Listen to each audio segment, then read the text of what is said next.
ہر شہر ہر خبر میں خوش آمدید۔ سب سے پہلے رخ کریں گے پنجاب کا۔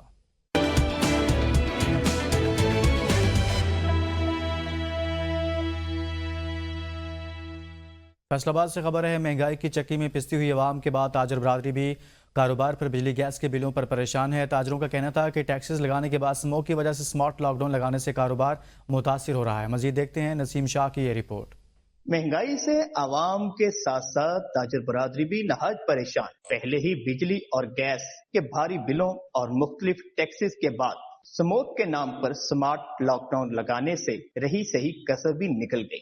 فیصل آباد کے تاجروں کو سزا نہیں دینی چاہیے، ان کو ریلیف دینا چاہیے تاکہ یہ اپنے کاروبار پہ مصروف ہوں، اچھے طریقے سے یہ ٹیکس دیں تاکہ آنے والے وقت میں پاکستان بہتری کے سلسلے میں جائے۔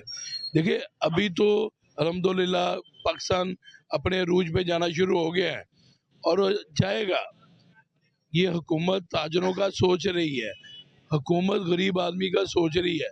صرف بجلی کے بلوں پہ ریلیف دیں اور سموگ کا کام ختم ہو چکا ہے، اس کے بارے میں یہ لاک ڈاؤن ختم کریں فیصل آباد سے تاکہ آنے والے وقت میں بہتری سے بہتری کا نظام چل سکے۔ اکثر میں لوگوں کی قوت خرید ختم ہو چکی ہے کیونکہ مہنگائی آسمان سے باتیں کر رہی ہے۔ پاکستان کی ترقی کے لیے تیار ہیں، مگر حکومت کو چاہیے کہ تاجر برادری کو ریلیف دیتے ہوئے ان کا اعتماد بحال کرے۔ ایسے اقدامات کیے جائیں جس سے مہنگائی اور بجلی اور گیس کنٹرول کیا جائے۔ اس سے کاروبار بھی چلے گا، عوام بھی خوشحال ہوگی اور پاکستان مزید ترقی کے راستے پر گامزن ہوگا۔ بھاری بھرکم بجلی اور گیس کے بل اور میجر ٹیکسز سے عوام کے ساتھ ساتھ تاجر بھی متاثر ہو رہے ہیں۔ حکومت وقت کو چاہیے کہ کوئی ایسی پالیسی اپنائی جائے جس سے عوام کے ساتھ ساتھ تاجروں کو بھی ریلیف مل سکے۔ کیمرہ مین ٹیم کے ساتھ آسو سخی، ABN نیوز، فیصل آباد۔ ABN نیوز کی خبر پر district police officer Bahawalnagar کی ہدایت پر ٹریفک پولیس کی ممنوعہ اوقات میں شہر میں داخل ہونے والی ہیوی ٹریفک کے خلاف کارروائیاں جاری ہیں۔ مزید جانتے ہیں ملک مقبول احمد سے۔ جی میں اس وقت موجود ہوں DC office road Bahawalnagar پر۔ اگر میں بہاول نگر کے حوالے سے بات کروں تو بہاول نگر کے حوالے سے جو ہے ABN نیوز پر ہم نے خبر نشر کی تھی ہیوی ٹریفک کے حوالے سے، جس پر جو ہے ڈسٹرکٹ پولیس آفیسر نے نوٹس لیا ہے اور ہیوی ٹریفک کے حوالے سے جو ہے وہ چلان کیے جا رہے ہیں۔ اگر بات کریں سموگ کے حوالے سے تو جو گاڑیاں دھواں چھوڑ رہی ہیں ان کے خلاف بھی کریک ڈاؤن جاری ہے۔ ہمارے ساتھ ہوں گے جواد صاحب، انسپیکٹر ٹریفک پولیس، ان سے پوچھیں گے۔ آپ بتائیں جی جواد صاحب، یہ جو کریک ڈاؤن جاری ہے، دھواں چھوڑنے والی گاڑیوں کے خلاف کارروائی کی جا رہی ہے اور اسی طرح ہیوی ٹریفک کے خلاف کارروائی کی جا رہی ہے، اس حوالے سے کیا کہیں گے آپ؟ ہیوی ٹریفک کا داخلہ جون سا ہے وہ ڈے ٹائم میں ممنوع ہے، صبح 7 بجے سے لے کے رات 10 بجے تک۔ تو اس کے حوالے سے جو افسانے والا کا حکم ہے اس کی تعمیل کی جا رہی ہے۔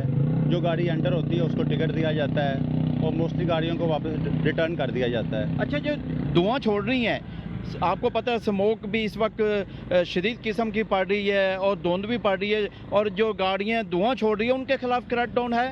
جی یہ کیونکہ ابھی کافی ہماری مہم چل رہی ہے، تقریباً 20 دن ہو گئے ہیں یہ اسموک کے حوالے سے، کیونکہ آلودگی کے حوالے سے۔ اس کے لیے ہم ہماری جو ٹیم ہے انوائرمنٹ والی ان کو بھی کال کرتے ہیں، ان کے ساتھ ہماری جوائنٹ چیکنگ ہوتی ہے، کارروائی کی جاتی ہے۔ میکسیمم فائن ان کو کیا جا رہا ہے جو گورنمنٹ کی طرف سے الاؤ ہے۔ ٹھیک ہے، یہ دیکھیں جی جواد صاحب ہمارے ساتھ تھے، انسپیکٹر جو ہے ٹریفک پولیس، یہ ہمیں بتا رہے ہیں کہ اعلیٰ حکام کی ہدایت پر جو ہے وہ ضلع بھر میں کریک ڈاؤن جاری ہے دھواں چھوڑنے والی گاڑیوں کے خلاف، اور ہیوی ٹریفک کا داخلہ جو ہے بہاول نگر شہر میں ممنوع قرار دے دیا گیا ہے اور ان کے خلاف بھی کارروائی کی جا رہی ہے اور ہزاروں روپے جو ہے وہ جرمانے ان کو کیے جا رہے ہیں۔ جی بلدیہ وہاڑی اور ضلع انتظامیہ کی عدم توجہ کی وجہ سے بنایا گیا اکلوتا علامہ اقبال پارک کھنڈرات میں تبدیل ہو گیا ہے۔ پارک کے جھولے نشئی اور جرائم پیشہ افراد نے اکھاڑ کر بیچ ڈالے ہیں۔ رات ہوتے ہی پارک میں نشئی اور جرائم پیشہ افراد کی سرگرمیاں شروع ہو جاتی ہیں۔ مزید جانتے ہیں ملک طاہر حسین سے۔ جی بالکل، علامہ اقبال پارک کھنڈرات کا منظر پیش کر رہا ہے۔ یہاں پر جو جھولے اور جو گرلیں تھیں انہیں کھاڑ کر نشئی اور جرائم پیشہ افراد نے بیچ دیا ہے۔ ضلعی حکومت اور بلدیہ وہاڑی کی عدم توجہ کی وجہ سے یہ بالکل بوسیدہ ہو چکا ہے۔ یہاں پر لوگ آنے سے گھبراتے ہیں۔ ہمارے ساتھ کچھ شہری موجود ہیں، ہم ان سے جانتے ہیں۔ کافی لوگ آنے سے ڈرتے ہیں کیونکہ پارک بالکل ویران ہو چکا ہے، اور میں جو ہوں یہاں لالہ زار کا رہائشی ہوں، اور یہاں پر جو منشیات فروش ہیں اور جرائم پیشہ لوگ ہیں انہوں نے جھولے اور گریلیں جو ہیں ساری ختم کر دی ہیں۔ یہ ہمیں بلدیہ اور